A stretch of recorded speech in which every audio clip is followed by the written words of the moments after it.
Hey you guys, Sharzad Morgan here. So after my divorce, when I was out still dating lesbians, this 21-year-old Marine came up and asked me to dance, and at first I was shocked. Shocked, I tell you. What do you think? How old do you think I am? You're my son's age, probably. But I decided to dance with him, and I felt like I was in a freaking fairy tale romance. And I thought, this guy, he wanted to come home with me. I'm like, I'm taking him home, and I need a fuck buddy. I was not having good sex with these lesbians. I was really wanting a man. And I'm like, I'm gonna keep dating lesbians, but I need a man on the side. and and I thought young men love sex. If we hit it off, he can come over every other day or every week, and we can have sex. I had no idea he would have sex with me once and disappear, pretty much, till months later. It's all in my book. So for the next 2 years, I hooked up with guys in their early 20s. And until probably a year or so ago, so for 8 years, I was still attracted to guys in their 20s. But I no longer am. My age has gone up to 45 to 65. And how did I make that transition? How did I stop being attracted to younger men? And I think for me, it had to do with seeing how undeveloped they are.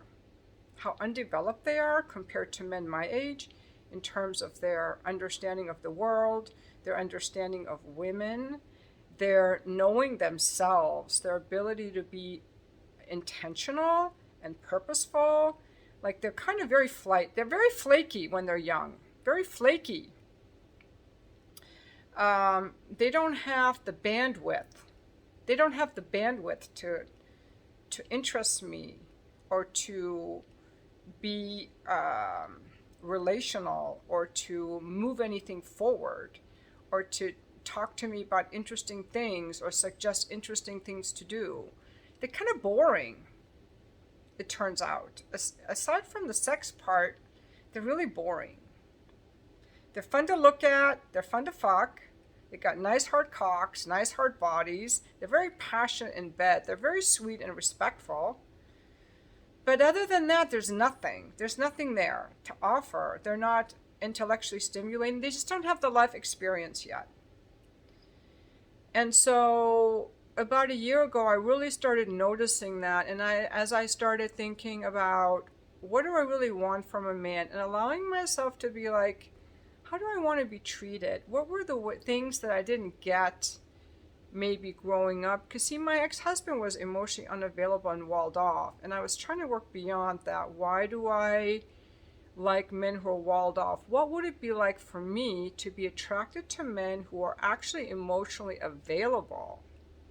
And I started imagining that in my mind, and it opened up like new areas in me, I want to say.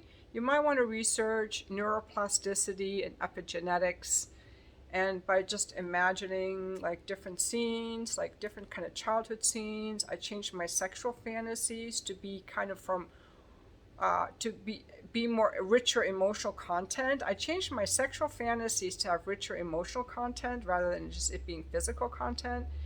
And I also gave myself some like visuals from my childhood where my parents were like talking to me and asking me how I felt. I was trying to wake up parts of me that maybe were asleep that had me go for these men that were unavailable, because men older than me always so wanted me, and guys over 35 had never blown me off. It was just the younger guys that had blown me off.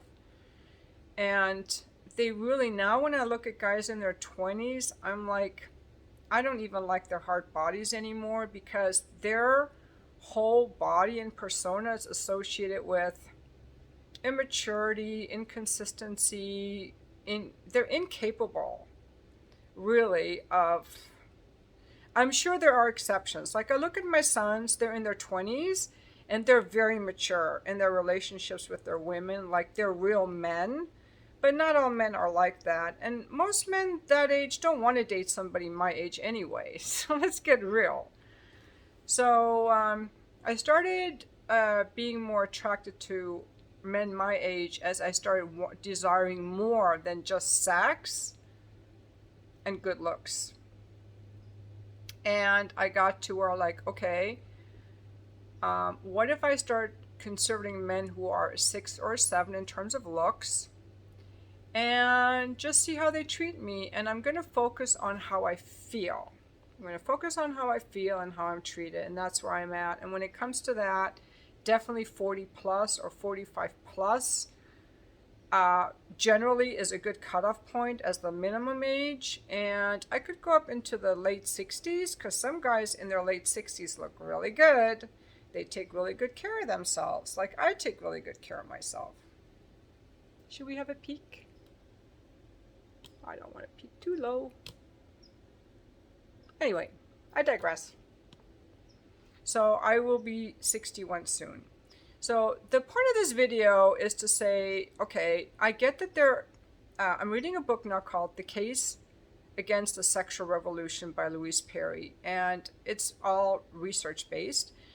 She points out in there that throughout the world cultures, when you look at who men are most attracted to sexually, it's really girls from the time they enter puberty. And I noticed men were really looking at me when I was 13. I had huge breasts and a big bubble butt and a little waist, and they were already noticing me up until the age of 25. Those are women's peak physical looks best, I guess, in terms of what most men like. But why are men going after that? And I work with men, and I see my kids' friends getting married because not everybody's looking for sexual peak. They're looking for relationships. And that's the maturity step. Like, if you just want sex, who is most sexually exciting to you? It's going to be a young girl, maybe a MILF, maybe, whatever your fetish is. But when you're looking for a relationship, what age group are you looking for if you want a relationship? Yeah, some guys want an arm candy, but then they'll go for someone way younger. I'm not saying all younger women are arm candy, but it's more likely. Like the 50-year-old guy who wants a 25-year-old, he's got the fast cars, and he's spinning the plates, and he's got the arm candy, and then he's got the next arm candy. So that's fine. You can do that. I'm not opposed to that, okay? I did something similar. If you want something deeper, then you're also going to consider that person's ability to be relational with you. And the majority of the time, I'm not saying always, I know a lot of people watch my channel where they're like older women, younger men, older men, younger women. I'm not saying that's bad. Please don't misunderstand me. However, many of those times, it's a case of I don't want someone at my level who can challenge me, who can really get me, who can really be there for me, because it's too much. I can't handle the intimacy. It's too much intimacy. I don't want the intimacy. And for a long time, I didn't want that intimacy either. Not all the time. I'm talking in the majority of cases, and I think there's something just to consider. And it was not, I couldn't handle the intimacy. And also, I felt really trapped, and I still do feel really trapped with men that are older than me, or guys with gray hair. I felt trapped. That doesn't mean there's anything wrong with them. Most women my age love older men. But I feel trapped and suffocated even considering a date. I feel trapped, like in a rigid box. It's my own stuff. So my comfort zone is like 45 to 65, but I can no longer go in the 20s because I care about intimacy, vulnerability, and relationality.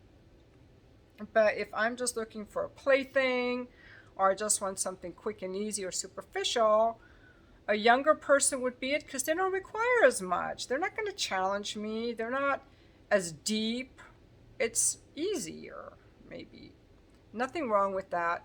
I'm just explaining my own journey, okay? Take out of it what you will. Please don't get mad at me for not liking guys in their 20s anymore. Please don't say, yes, there are women in their 20s who are mature. I will tell you that women in their 20s are often very emotional, just like the guys, very flaky, and they don't know themselves yet.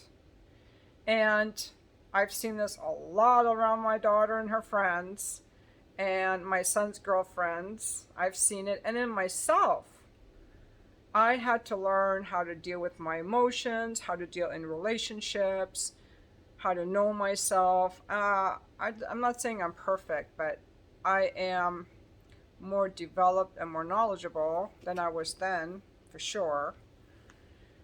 Um, so that's where I'm at now. So that's why I'm not interested in younger men anymore. They hold no moral allure. They've let me down too much because they're flaky. This is my second time making this video, so I don't know if I said this before. They tend to be impulsive and flaky and unreliable, and they don't have the bandwidth to intrigue me, frankly. They don't have the bandwidth to intrigue me.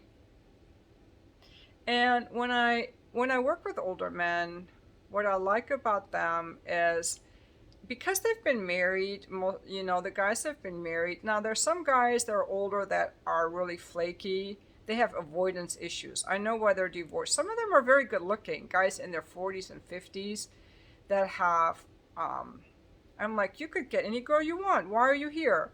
But I could see that they would never be able to keep a woman, especially a woman like me who has requires authenticity and standards, and keeping your word. They're kind of flaky, or impulsive. But I think that men my age or in their 50s, especially if they've been married, they understand women, they understand being patient, they understand communicating and compromising and consideration. They're more empathetic, because relationships make you a richer person. I also think that as men get older, they have more life experience, they're more interesting to talk to, they just have more bandwidth. They're more intriguing, more interesting, they've done more things. They're more developed, I want to say. They're just more developed, and I now find that more intriguing. I just find that more at my level now of what I would want, but also a little bit scary because I have not dated at all since my divorce. And the majority of men that I've interacted with on a personal level have been in their 20s. So if I were to go on a date with someone over 40, it would be, a little nerve-wracking and a little bit, in some way, nerve-wracking, But I'm okay with that. I'm willing to try that on. So if there are men who ask me out on dates, if they're nice men and they're not just looking to have sex, but they actually have qualities like being intentional, having empathy, being consistent, and want to get to know me, I'm open to getting to know them and do some activities. That's what I'm open to, and that's what I'm receptive to. But younger men never even want to do that. I don't want younger men anymore. I want to try this on, and maybe eventually I'll move into where I like guys in their 60s and 70s. This is just my own evolution, and I think that it's important for us to all stay with our preferences or comfort zone and the amount of intimacy that we're comfortable with. And the amount of intimacy I was comfortable with, I don't know. See, a lot of those guys in their 50s who are divorced have been divorced a long time. Those same guys they're the serial monogamists, okay? Some of them are kind of turn-offish because they're kind of like, they're not players, but they're like those guys in their 50s that are single for 10 years and are on the dating apps. I know because there's a guy in my book, one of the older guys who ended up having erectile dysfunction. He told me he had no erectile dysfunction, but then when he got here, it was super bad. And then he said he would come back the next day and prove to me that he could get hard. And I said, sure, when you want to come over. I never heard from him again. But this is so funny. So last year, fast forward 7 years, last year, I'm out with one of my friends. We're out dancing, because I had a friend briefly who liked to go out dancing. We're out dancing. And guess who shows up? that guy. And he was very nicely dressed, and he was very polite, and he hit it off with my friend. They hit it off. And I was thinking, he's still doing the same thing. He's just, going out to bars or whatever. He's probably on the dating app still, and he wants to hit it off with women, get some drinks. But why isn't he in a relationship yet? You know what I mean? And some of these guys were like, yeah, I got in a relationship for 2 years and now I'm single again. And it's these recycle guys, and I'm not into recycle guys. I have not been recycled. I have been in 0 relationships for 9 years. I have gone on less than 10 dates in those years. And the dates were all age appropriate, guys in their 50s, okay? I went on one date with the 18-year-old actually. Took me out to this sushi restaurant, and then he came over and spent the night, and the next morning I was going to text him to say it was great, thank you for dinner or something. He had blocked me on Facebook. So that's what I mean, they're immature. He just got freaked out. But nonetheless, I haven't gone on that many dates. But I have seen these guys, that they're recycle guys, and when the periodic times I have been on dating apps, I've seen these same guys in their 50s. There's this one guy, I don't think he's in my book. He was actually very good in bed. He has a few kids, split joint custody, but every time I would be on a dating app, he would be on there. He was still on there. For 9 years, 7 years he's been on dating apps. But the thing is, one more thing about women. Women generally want a relationship. You can make bell curves, okay? More men are willing to just hook up, and more women usually want to get married. So I always say women are the gatekeepers of sex and men are the gatekeepers of relationships and also marriage. It's usually the woman pushing for marriage. It's usually the woman pushing for let's have children now. I've never heard of a man saying, this girl just won't get married. I keep asking her. That might happen, but it would be pretty rare. It would be an outlier on the bell curve. So when I meet men or work with men, if they're a high quality man, by that meaning they have a regular job, they have a stable home, they are relational, they're good looking. Just from what I can pick up, is a lot of women would want you, and if you want a girlfriend, you can have your pick of women.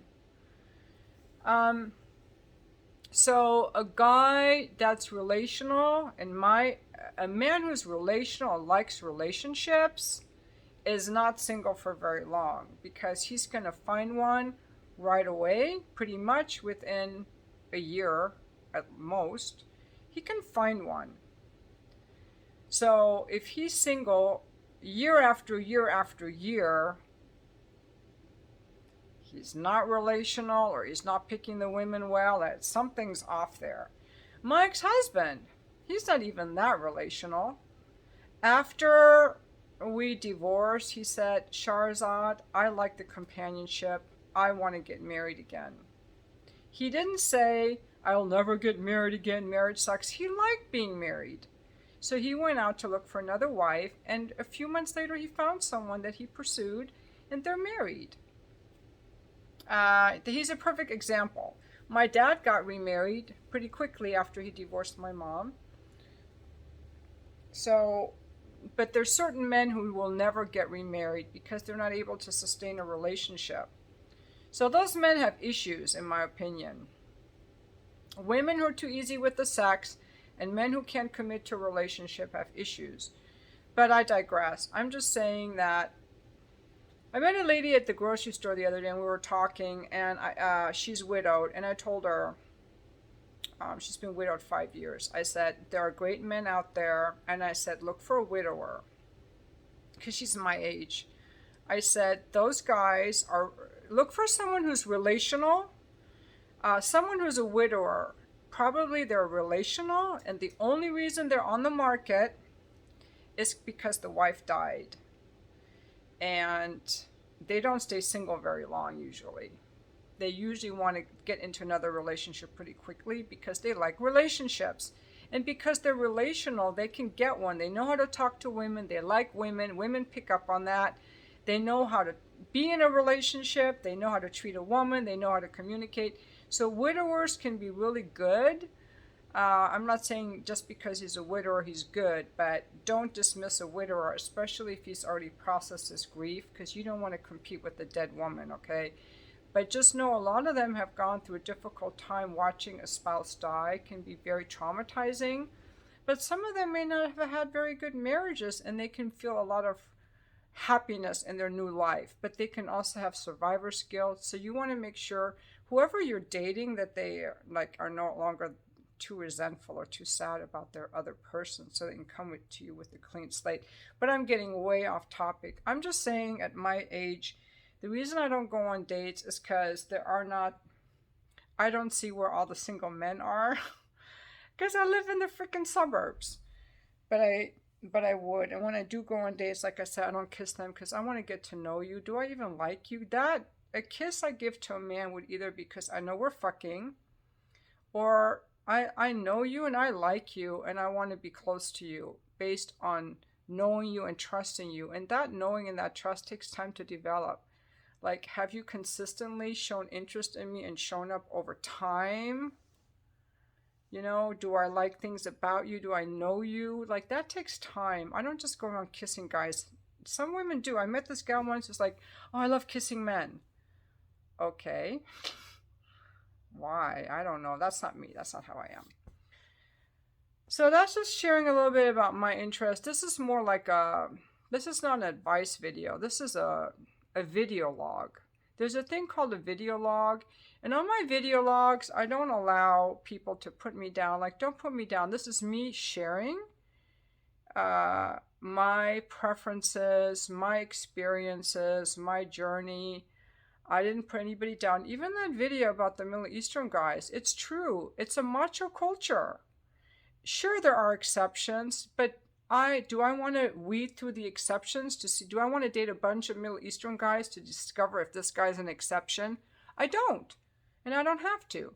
Middle Eastern guys are known for being macho. If they grow up in the US, maybe different. Just, I've never seen an Indian guy with who works out, except one time, and he was raised in the US from the beginning. They're all flabby. And a lot of them are kind of smelly, and a lot of them are mama's boys. That's just how they're raised. It's the culture. So, you know, I'm just saying I have my own preferences. I have my own... And I'm just sharing because this is my YouTube channel. I can talk about whatever the fuck I want to talk about. Except for certain public health policies that YouTube doesn't allow me to discuss. Although I think that ban is going away. There are more and more people talking about side effects and terminal side effects of these medications, if I may say. But that's starting to come out. So I did not get the you know what. I did not get that. I'm one of those. So I am in the control group, and everybody else was part of the clinical trial. So that's it. I'm allowed to say that, hopefully, that the majority of Americans were in a clinical trial. Because you didn't think for yourselves. And some of you were forced to keep your jobs. So hope I'm allowed to say that. Hope I won't be deleted for saying that. So I'm very careful about what I say, but I don't even want to talk about that men and women are different, because I'm afraid I could get taken off Twitter or YouTube for saying that.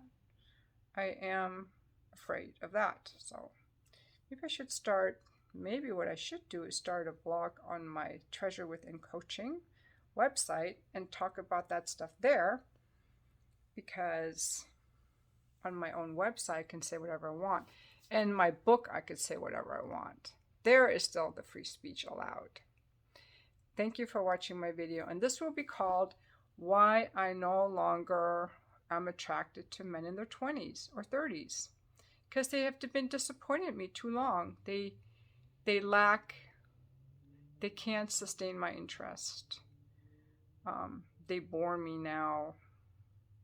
It just can't hold my interest. The bandwidth. They're just little fish. I need a big fish. Emotionally, mentally. You know what I mean? But I have no fish. So, like many women today, I am happy by myself. Because people can stress me out. And I am most happy when I'm by myself with an occasional 1 or 2 hour interlude with somebody, whether it's the grocery store or a meeting, a work-related meeting, or a friend. And then I come back home to myself. And that's actually what I like. For better or for worse, I feel at peace with myself. I feel at peace when I'm by myself, the most at peace. I don't get triggered. I don't get annoyed. I don't get mad. I might get bored. If I get bored, I just go out. Go to the grocery store. You know, go for a run. I love going for a run.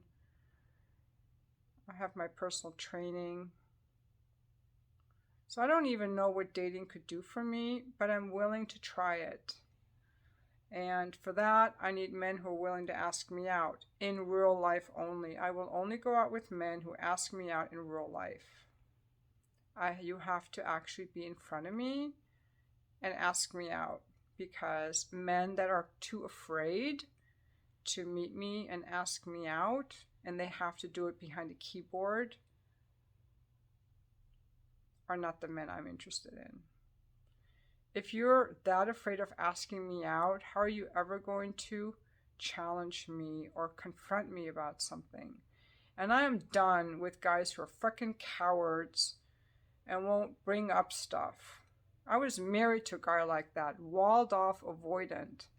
So those walled off, avoidant guys or socially anxious guys, bless your hearts, because I know you're in your own prison, which feels horrible.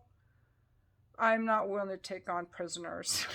Like, I don't want to be around guys who are socially anxious. If I'm going to date, I want somebody who's a fully functional adult and someone who's in touch with his masculinity, who isn't saying asking a woman out makes me a perpetrator. That's bullshit. I want a free thinker who honors himself and honors his masculinity and likes a woman with boundaries and standards. And that's what I have, boundaries and standards. So that's, kind of what I would expect from a man. You got to come at me from a dating app. You're not man enough for me. If you're afraid to tell me something you like or don't, if you're afraid to tell me what you like about me or what you don't like about me, you're not man enough for me. You're man enough for her, but not for me. I am done with guys who are walled off. I'm done with guys who are walled off,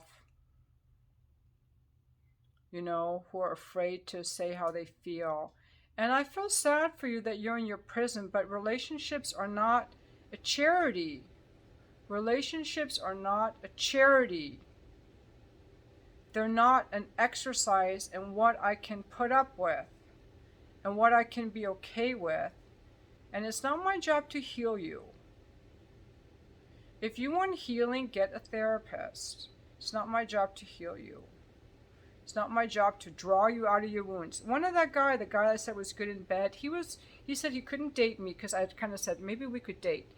He couldn't date me because he wanted a woman who could pull him out of his shell. He goes, every year for about 6 weeks, I go into the shell. And I need a woman who can pull me out. And maybe there's someone who will inspire him to be pulled out. And she will be perfect for him. So I think that's what he meant. But I think in some cases, people are looking for someone who can fill a void.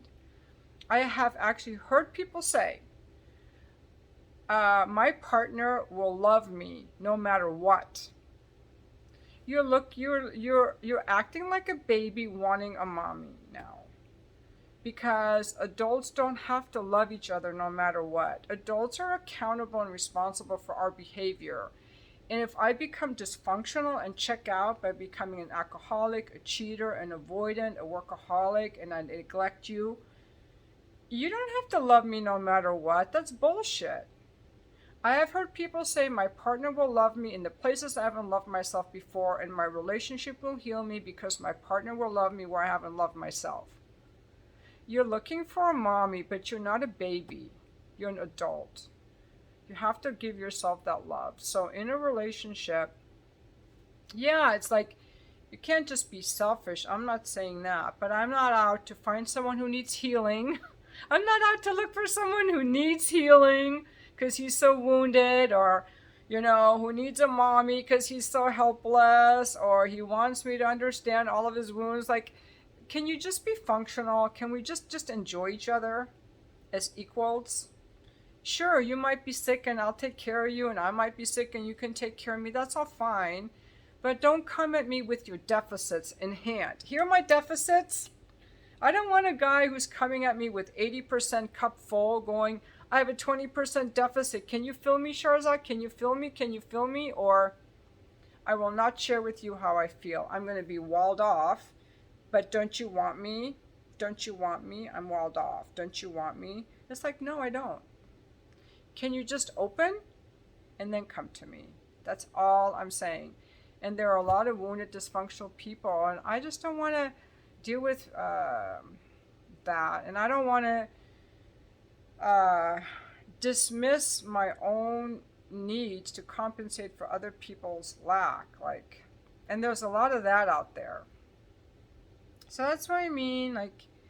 I have my friends that I have are very empowered. Sometimes women can be difficult. My girlfriends that I have are emotionally very stable, which is what I love about them. They're not those emotional ditsies. In fact, they don't even drink.